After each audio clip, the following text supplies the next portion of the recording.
Hola, saludos nuevamente, nuevamente aquí para continuar con nuestro estudio de la palabra de Dios en el Evangelio de Mateo.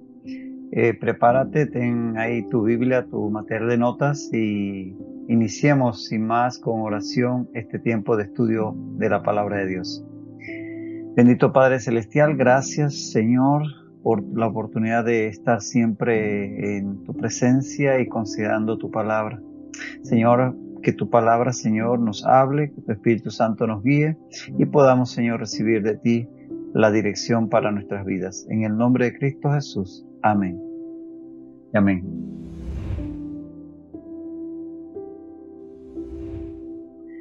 Estábamos en Mateo 5, Mateo 8, versículos 5 al 13, el pasaje este de la sanidad del siervo del centurión, ya lo habíamos estado analizando en la última lección y vamos a continuar allí. Leámoslo nuevamente, dice.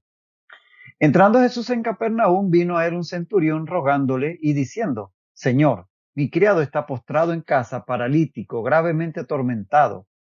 Y Jesús le dijo: Yo iré y le sanaré. Respondió el centurión y dijo: Señor, no soy digno de que entres bajo mi techo. Solamente di la palabra y mi criado sanará. Porque también yo soy hombre bajo autoridad y tengo bajo mis órdenes soldados. Y digo a este: ve y va, y al otro: ven y viene. Y a mi siervo: haz esto y lo hace. Al oír Jesús se maravilló y dijo a los que le seguían: de cierto os digo que ni aun en Israel he hallado tanta fe. Y os digo que vendrán muchos del oriente y del occidente y se sentarán con Abraham e Isaac y Jacob en el reino de los cielos. Mas los hijos del reino serán echados a las tinieblas de afuera. Allí será el lloro y el crujir de dientes. Entonces Jesús dijo al centurión: ve, y como creíste, te sea hecho. Y su criado fue sanado en aquella misma hora. Ya habíamos hablado de que pues el pasaje está también en Lucas y que probablemente la descripción que hace Lucas de que el centurión manda a aquellos mediadores de los judíos y de otros amigos de él para hablar con Jesús es lo que realmente ocurrió, pero que como estos venían de parte del centurión, es como si el mismo centurión le dijese aquellas palabras. Por tanto, Mateo sencillamente resume diciendo, pues el centurión le dijo y le dijo, y eso es totalmente válido y eso lo analizamos en la clase pasada. Así que retomamos este punto donde dice: respondió el centurión y dijo: Señor, no soy digno de que entres bajo mi techo, solamente di la palabra y mi criado sanará. El centurión, como ven, reconoce la grandeza de Jesús. Es decir, él en esta expresión de humildad, de que no soy digno de que tú entres en mi casa, y esa fe de que Jesús podía sanar a su siervo, habla de que había una fe genuina en este hombre, reconociendo en Jesús esa divinidad que quizás él no comprendía completamente, pero posiblemente tenía algún conocimiento a través de su contacto con los judíos de lo que era el Mesías. Pero evidentemente sus acciones hablan por sí solas. Este hombre tenía fe en Jesús. Y dentro de esa fe le expresa una humildad porque se sentía indigno delante de este Mesías de Israel. Y es que para empezar era costumbre que un judío evitase entrar en la casa de un gentil para no contaminarse. Así que de salida ya, por ese hecho que era costumbre entre los judíos, ya el centurión podría estar diciéndole: mira, yo conozco tus costumbres, no tienes que venir a mi casa, yo sé que para ustedes los judíos eso es una afrenta, así que probablemente eso estaba dentro de el sentir del centurión en ese momento. Tú puedes revisar Juan 18:28, Hechos 10:28 y Hechos 11:2 al 3, tres pasajes como muestra de esta actitud que tenían los judíos hacia visitar la casa de un gentil. Es más, leamos el de Hechos 10:28, que es muy gráfico. Es Pedro cuando se acerca a la casa de Cornelio, aquel centurión de Jope, en donde llega y le dice de una forma muy transparente, les dice: vosotros sabéis cuán abominable es para un varón judío juntarse o acercarse a un extranjero. Vaya, como que el hombre no tenía tacto, ¿no? Para expresar sus conceptos. El hecho es que esa era una costumbre. En la Mishnah, por ejemplo, en la Mishnah decía, las moradas de los gentiles son inmundas. Textual, así lo declaraba la Mishnah, este tratado del estudio de la ley que habían redactado los rabinos. Eh, y fíjate que lo curioso, el soldado del ejército conquistador ahora se consideraba indigno ante el rabino del pueblo conquistado. ¿Me parece interesante? El centurión romano, los romanos habían conquistado Palestina, está ante un maestro, un rabino judío, y él, siendo el soldado del ejército conquistador, se considera indigno ante el maestro de ese ejército conquistado. Llamativo aquello.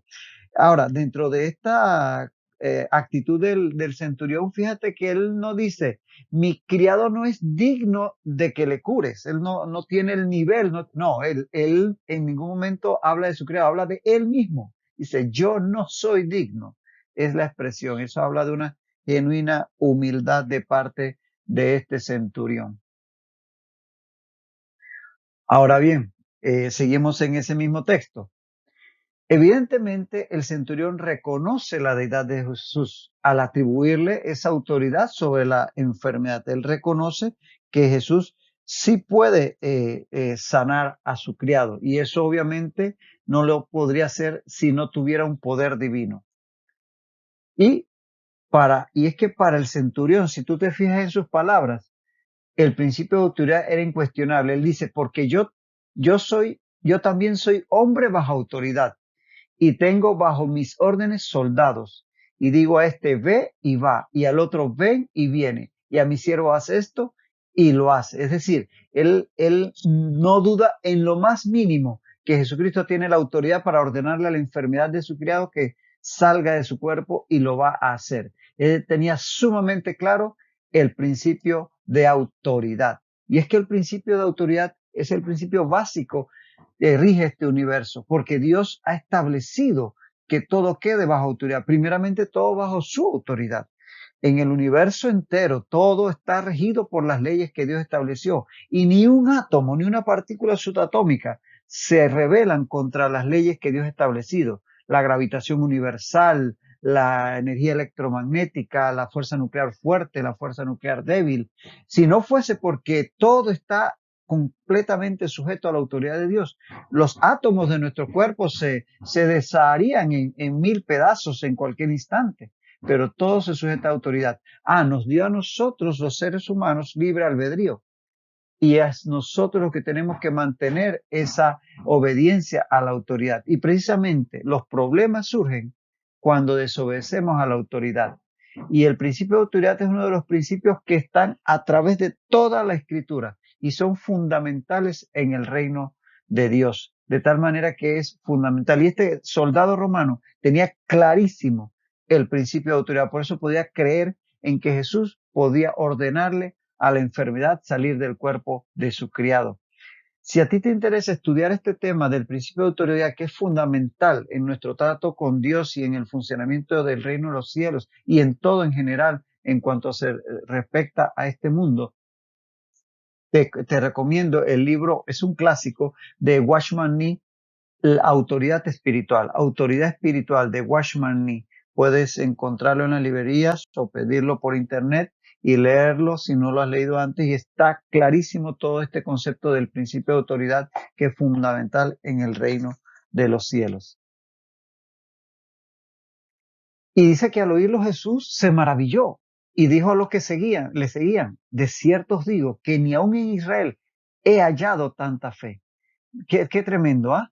Fíjate que Jesús se maravilla, se asombra de la fe de este centurión. Y eso habla de la humanidad de Jesús, porque Jesús en su ministerio terrenal es 100% Dios, pero también es 100% hombre.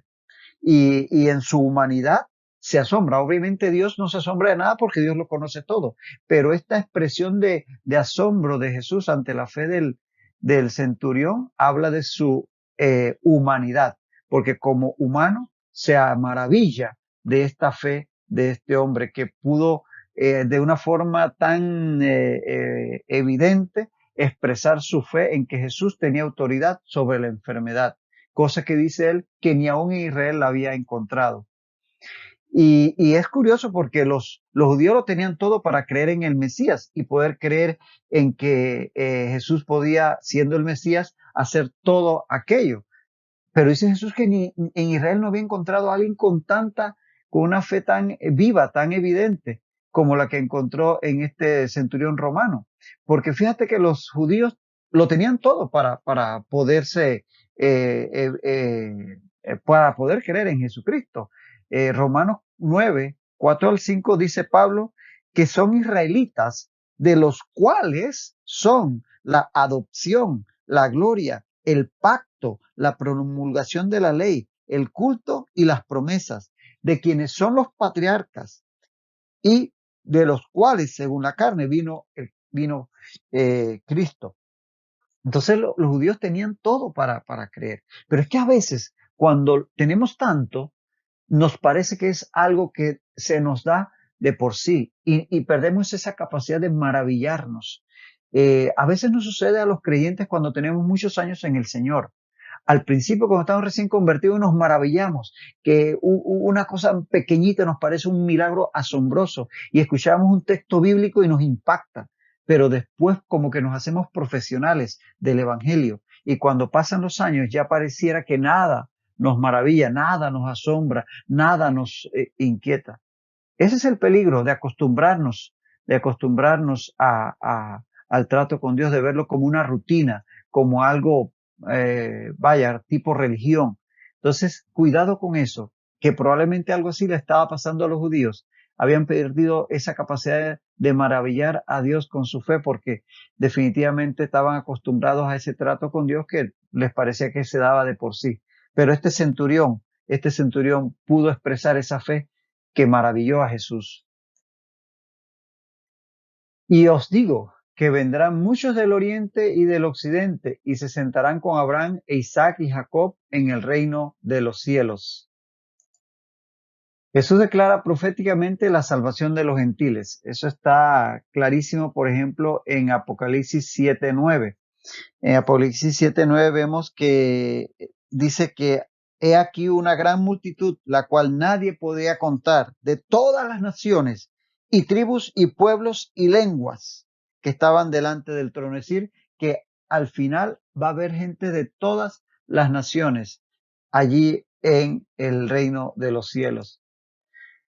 Ahora, esta figura del banquete en presencia de los patriarcas era una imagen con que los judíos identificaban ese futuro reino de Dios. Si tú lees estos textos de Isaías 25:6, Mateo 22:1 al 14, que habla sobre la parábola de la fiesta de bodas, Marcos 14:25, donde Jesús dice que no beberá más ese vino hasta que lo beba en el reino de Dios, Lucas 14:15 al 24, que habla también de la parábola de la gran cena, o inclusive Apocalipsis 19:9, que habla de la cena de las bodas del Cordero. Todos estos textos hablan de una cena celestial, de un banquete celestial. Y para los judíos, esto era la imagen que representaba para ellos ese reino futuro, estar en ese banquete junto a los patriarcas era para ellos figura de la salvación eterna. Y esta figura del banquete celestial en presencia de Abraham, Isaac, Jacob, aparece, por ejemplo, en libros judíos que no son parte del canon, como cuarto de Esdras 6:52 y segundo de Baruch 29:4. Son unos textos judíos que no son parte del canon, como repetimos, pero que encierran algunos costumbres de los judíos y pensamientos de ellos, y entre ellos este tema del banquete celestial.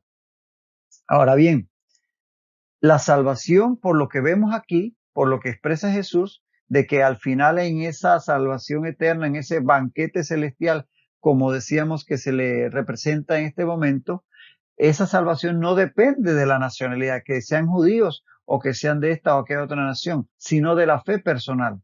Por eso vemos que en Mateo 3:9 dice que no penséis Mateo 3:9 dice, no penséis decir dentro de vosotros, Abraham tenemos por padre, porque yo os digo que Dios puede levantar hijos de Abraham, aún de estas piedras, dice el Señor Jesús. Así que no dependía de ser hijos de Abraham para ser salvos. Y en Romanos 4:11 al 12 tenemos ese pasaje donde Pablo explica que Abraham recibió la circuncisión como sello de la justicia que tuvo aún antes de ser circuncidado, para ser padre de todos los creyentes no circuncidados.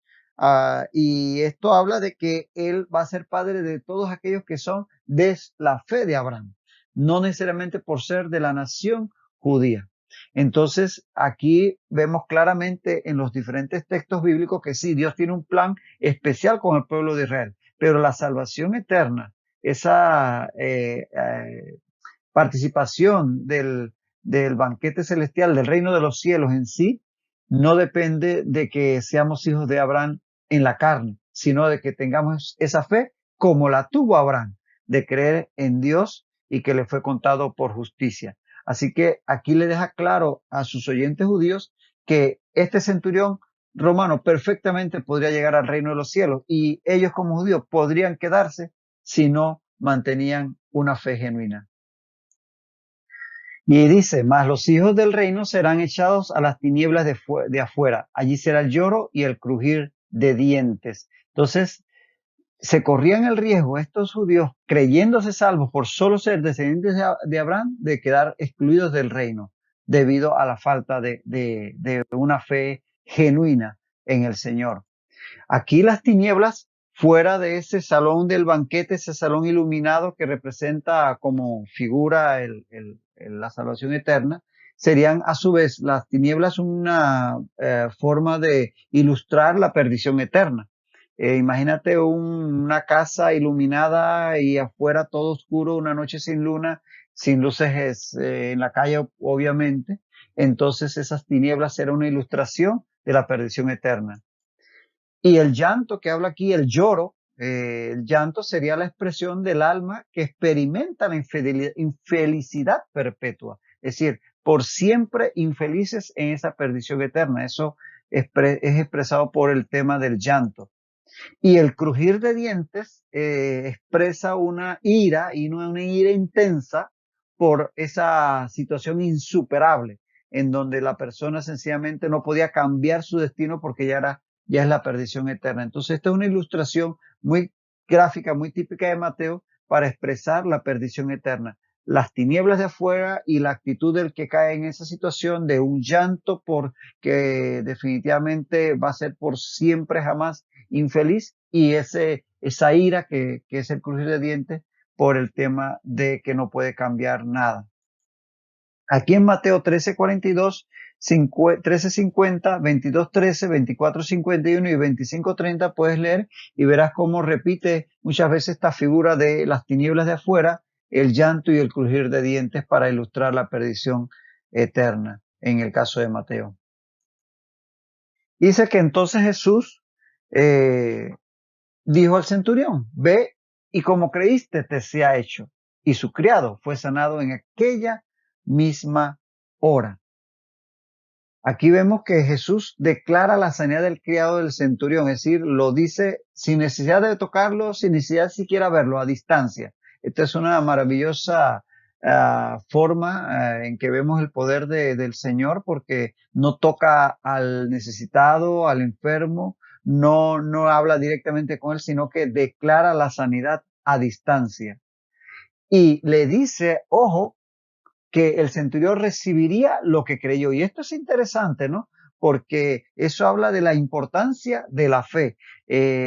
¿Recuerdas que le dice allá a la hermana de Lázaro, no te he dicho que si crees verás la gloria de Dios? Es decir, es tremendo. Sabemos que Dios tiene todo el poder para hacer lo que Él se propone, pero para obrar en nuestras vidas, Él requiere nuestra fe. Yo no te puedo explicar cómo funciona eso, pero la palabra es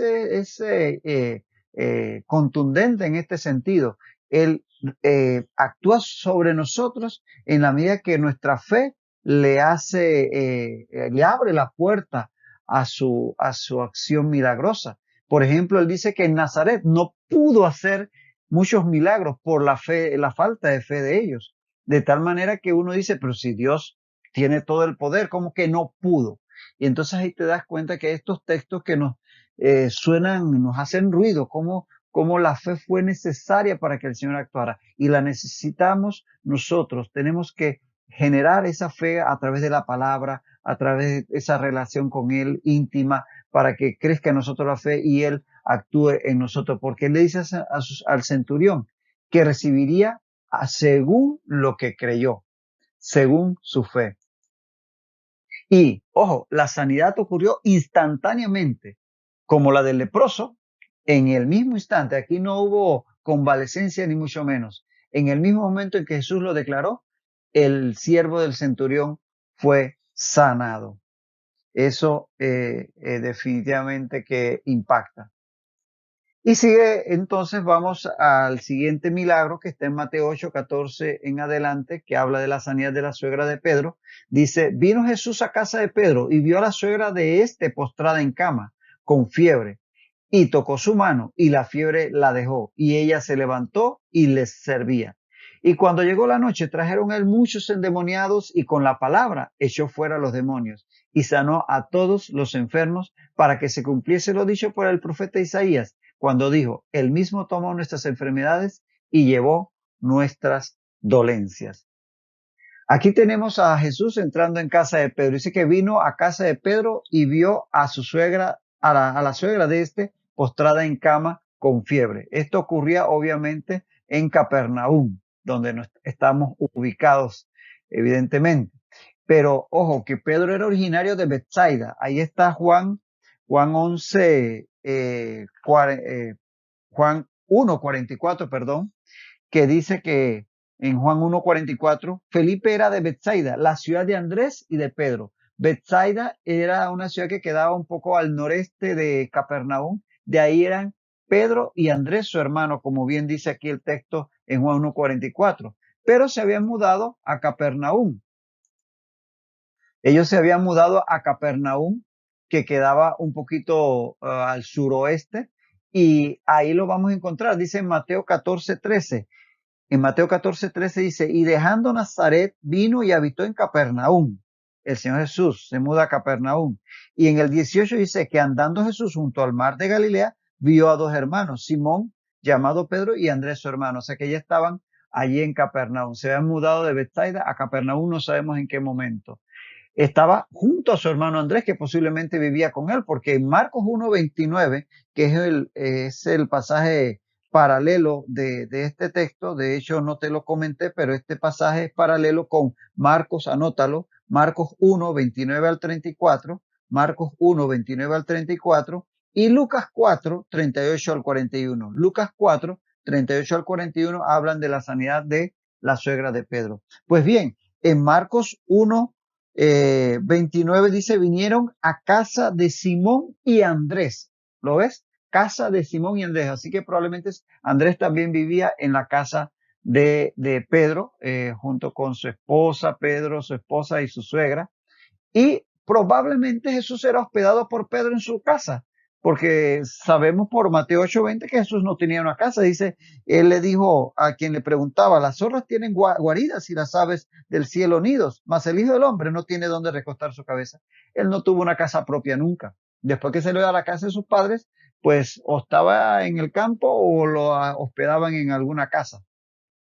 Y de hecho esa casa de Pedro hoy en día, si vas a Capernaum, verás que se preserva una estructura antigua que se ha excavado y que se dice es la casa de Pedro. No sabemos exactamente si lo es o no lo es. En verdad que es poco probable que se pueda garantizar eso, pero la tradición ha establecido que esta estructura que los arqueólogos desenterraron la han identificado como la casa de Pedro y ahí está para que los que la quieran visitar. Y bueno, entonces dice que Jesús vino ahí y vio a la suegra que estaba postrada en cama con fiebre. Fíjate que si era la suegra, obviamente Pedro estaba casado, obvio. Si tenía suegra, tenía que tener esposa. Y de hecho la esposa de Pedro lo acompañó más adelante en el ministerio. Mira que en Primera de Corintios 9:5, Pablo dice, no tenemos derecho de traer con nosotros una hermana por mujer, o sea, por esposa, como también los otros apóstoles y los hermanos del Señor y Cefas. Cefas es el nombre arameo de Pedro. Así que Pedro, a donde iba con su ministerio, lo acompañaba su esposa, por lo que dice Pablo. Lo podemos ver. Es más, según Clemente de Alejandría, ese es uno de los padres de la iglesia, es decir, estos siervos que vinieron después de los apóstoles, Clemente de Alejandría, en un escrito que se denomina Estromata, en el capítulo 7, verso 6, declara que Pedro y su mujer sufrieron juntos el martirio. Es más, él dice en ese texto que Pedro en ese momento, cuando primero iban a justiciar a su mujer, después a él la animaba diciéndole que se acordara del Señor en ese instante tan difícil. De tal manera que la esposa de Pedro lo acompañó probablemente durante su ministerio hasta el final. Eso para tener en cuenta con aquello del tema del celibato que algunos establecen, bueno, eso vino después en la historia de la iglesia, se introdujo ese tema de que para poder servir como ministro del Señor había que ser célibe, lo cual no está en ningún momento establecido en la escritura. Pedro tenía a su esposa y le acompañó y colaboró con él a lo largo de todo su ministerio. Y dice que tocó su mano y la fiebre la dejó y ella se levantó y le servía. Fíjate que con solo el Señor Jesús tocar su mano, al leproso le habló y lo tocó. Al siervo del centurión solamente dijo la palabra. Y en el caso de la suegra de Pedro, solo la tocó. Así que no depende del método. Tocarle, hablarle y tocarle. No es el método, es el Señor. Es su poder el que sana.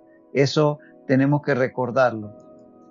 Y la sanidad fue tan instantánea que enseguida ella se levantó y comenzó a servirles. Y normalmente uno después que pasa una fiebre intensa, uno queda algo débil. Bueno, esta mujer enseguida fue y les servía. Eso quiere decir que fue completamente sana. Fíjate que Jesús sana desde las enfermedades incurables, como se consideraba la lepra, a las más leves, como la fiebre. Y es que tú no debes considerar cualquier enfermedad, sea la que estés padeciendo, que es o demasiado fuerte o demasiado grande o demasiado chica para presentarse al Señor. Sea cual sea, el Señor tiene el poder para sanarte. Y dice que ella le servía. Fíjate que inmediatamente fue sanada. La suegra de Pedro se puso a servir. Qué maravilloso ejemplo. Es sanada y enseguida se pone a servirles. Y es lo que debemos hacer con todo lo que recibimos del Señor, ponerlo a su servicio. Ella recibió la salud y enseguida puso su condición de una persona saludable al servicio del Señor. Pregunto, ¿qué hemos recibido del Señor? ¿Qué don, qué milagro, qué cosa ha hecho el Señor en nuestra vida? ¿Lo estamos poniendo a su servicio? Es la pregunta que cada uno de nosotros debemos hacernos en esta hora, viendo el ejemplo de la suegra de Pedro a través de su palabra. Pues bien, con esa pregunta, con esa inquietud, te dejo en este momento porque el tiempo ha avanzado y vamos a continuar en este texto en la próxima semana. Así que mantente allí, medita en la palabra, ora, lee la escritura, practica lo aprendido y que el Señor te bendiga rica y abundantemente.